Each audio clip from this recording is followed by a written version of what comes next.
เอ้ยครับอย่าลืมมาเบิ่งบักหลานะครับพอกันนะครับพอกันเด้อดนแล้วเด้ที่เขาเลิกราปฏิทินข้างฟ้าก็เปลี่ยนไปหลายใบ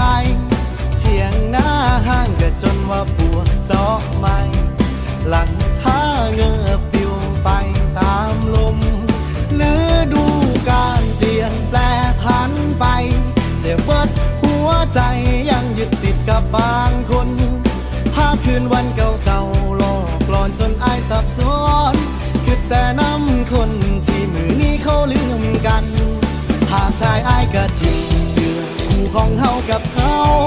ยืนกอดขวดเหล้าขาวท่ามกลาง